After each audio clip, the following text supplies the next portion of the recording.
Assalamualaikum warahmatullahi wabarakatuh. Perkenalkan, nama saya Safira. Saya dari kelas IFKIP Pendidikan Pancasila. Di sini saya akan mempresentasikan tugas saya, yaitu dengan materi konsep Pancasila sebagai sistem etika. Pancasila sebagai sistem etika merupakan struktur pemikiran yang disusun untuk memberikan tuntunan atau panduan kepada setiap warga negara Indonesia.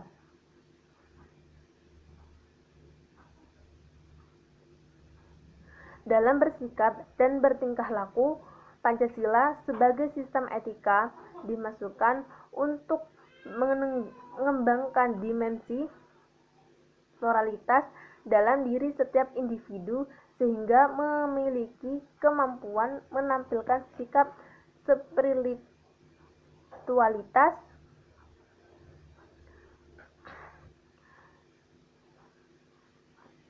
dalam kehidupan bermasyarakat, berbangsa, dan bernegara. 1. Konsep Pancasila sebagai sistem etika. A. Pengertian etika. Istilah etika berasal dari bahasa Yunani, yaitu yang berarti ethos, yang mempunyai arti tempat tinggal, yang biasa, padang rumput, kebiasaan, adat, watak, perasaan, sikap, dan cara berpikir. Secara etimologi, etika berarti ilmu tentang segala sesuatu yang biasa dilakukan atau ilmu tentang adat kebiasaan. Dalam artian ini, etika berkaitan dengan kebiasaan hidup yang baik, tata cara hidup yang baik, baik pada diri sendiri maupun masyarakat. Kebiasaan hidup yang baik ini dianut dan diwariskan dari satu generasi ke generasi yang lain. Dalam artian ini, etika sama maknanya dengan moral. Etika dalam arti yang luas ialah ilmu yang mempelajari tentang kriteria baik dan buruk. Etika pada umumnya dimengerti sebagai pemikiran filosofis mengenai segala sesuatu yang dianggap baik atau buruk dalam berperilaku manusia, keseluruhan perilaku manusia dengan norma dan prinsip-prinsip yang mengaturnya itu kerap kali disebut dengan moralitas atau etika. Etika selalu terkait dengan masalah nilai sehingga perbincangan tentang etika pada umumnya membicarakan tentang masalah nilai baik atau buruk. Apakah Anda tahu apa itu tentang nilai? Nilai merupakan kualitas yang tidak real karena nilai itu tidak ada untuk dirinya sendiri. Nilai membutuhkan pengembangan untuk berada. Misalnya, nilai kejujuran melekat pada sikap dan kepribadian seseorang. Istilah nilai mengandung penggunaan yang kompleks dan bervariasi. B. Aliran etika. Ada beberapa aliran etika dalam bidang filsafat, yaitu meliputi aliran keutamaan, teleologis, deontologis. Etika keutamaan atau etika kebajikan adalah teori yang membahas tentang keutamaan, yaitu artinya mempelajari tentang perbuatan manusia itu baik atau buruk. Etika kebajikan ini mengarahkan perhatiannya kepada keberadaan manusia, lebih menekankan pada what should I be, yang artinya saya harus menjadi orang yang bagaimana. Beberapa watak yang terkandung dalam nilai keutamaan adalah baik hati, kesatria, belas kasih, murah hati, benar, percaya diri, dan lain-lain. Orang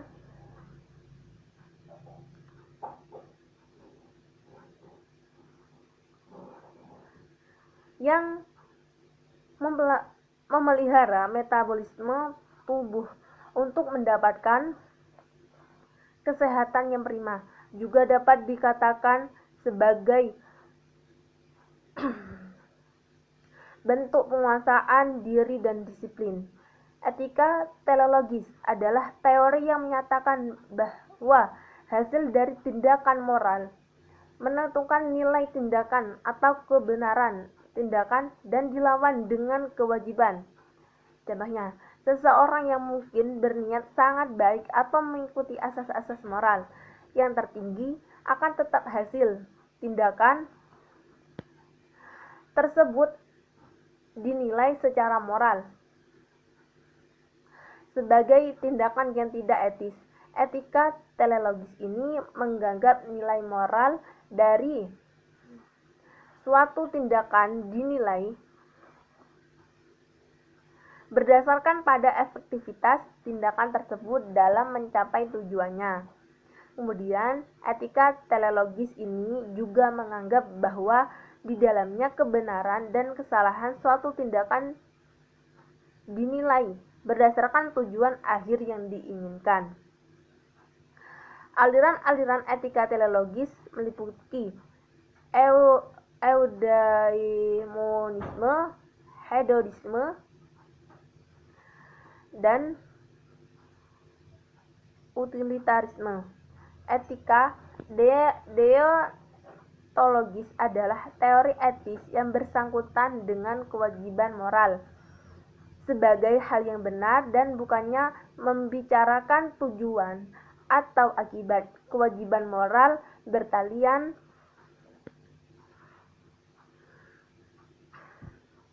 dengan kewajiban yang seharusnya. Kebenaran moral atau kelayaan, kepatuhan, kewajiban moral mengandung kemestian untuk melakukan tindakan. Pertimbangan tentang kewajiban moral lebih diutamakan daripada pertimbangan tentang nilai moral. Konsep-konsep nilai moral dapat didefinisikan berdasarkan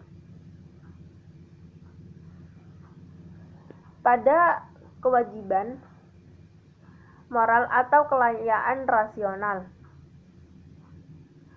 yang tidak dapat diturunkan dalam arti tidak dapat dianalisis. C. Etika Pancasila.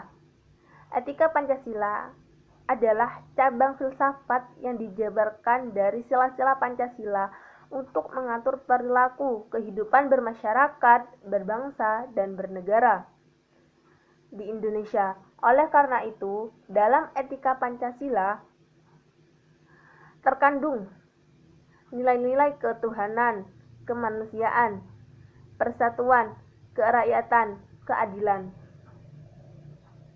Kelima, nilai tersebut membentuk perilaku manusia Indonesia dalam semua aspek kehidupannya.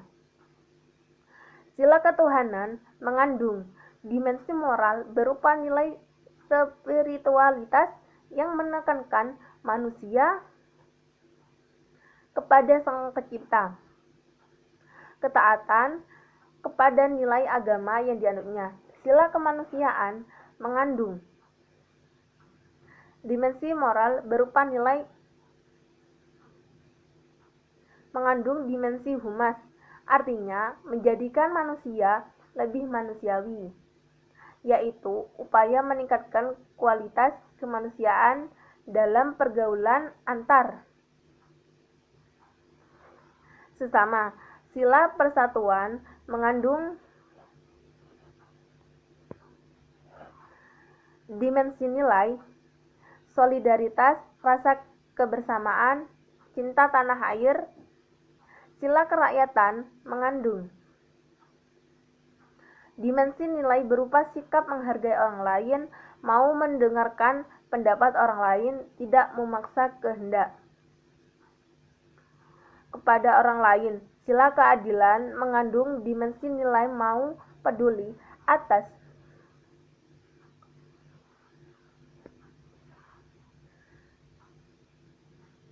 nasib orang lain, kesediaan membantu kesulitan orang lain.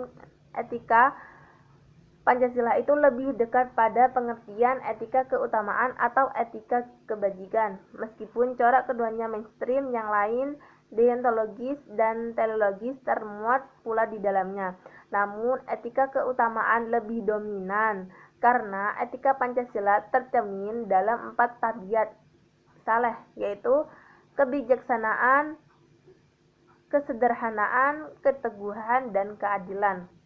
Kebijaksanaan artinya melaksanakan suatu tindakan yang didorong oleh kehendak yang tertuju pada kebaikan serta atas dasar kesatuan akal, rasa, kehendak,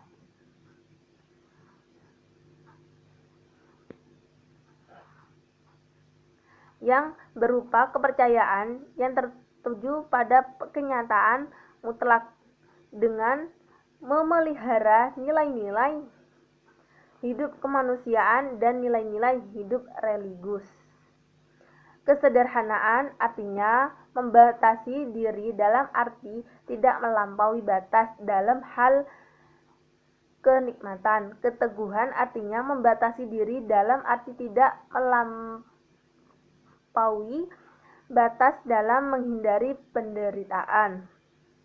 Keadilan artinya memberikan sebagai rasa wajib kepada diri sendiri dan manusia lain serta terhadap Tuhan terkait dengan segala sesuatu yang telah menjadi haknya. 2. Urgensi Pancasila sebagai sistem etika. Pentingnya Pancasila sebagai sistem etika terkait dengan problem yang dihadapi bangsa Indonesia sebagai berikut. Yang pertama, Pancasila sebagai sistem etika terkait dengan banyaknya kasus korupsi yang melanda negara Indonesia sehingga dapat melemahkan sendi-sendi kehidupan berbangsa dan bernegara. Kedua, masih terjadinya aksi terorisme yang mengatasnamakan agama sehingga dapat merusak semangat toleransi dalam kehidupan antar umat beragama dan meluluhkan takkan semangat persatuan atau mengancam disintegrasi bangsa. Ketiga, masih terjadinya pelanggaran hak asasi manusia atau HAM dalam kehidupan bernegara seperti kasus penyerbukan lembaga pemasyarakatan Cebongan, Yogyakarta pada tahun 2013 yang lalu. Keempat, kesengajaan antar kelompok masyarakat kaya dan miskin masih menandai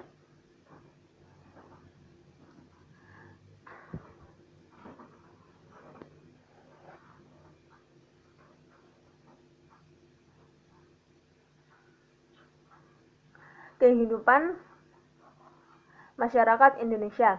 Kelima, ketidakadilan hukum yang masih mewarnai proses peradilan di Indonesia, seperti putusan bebas bersyarat atas pengedar narkoba asal Australia,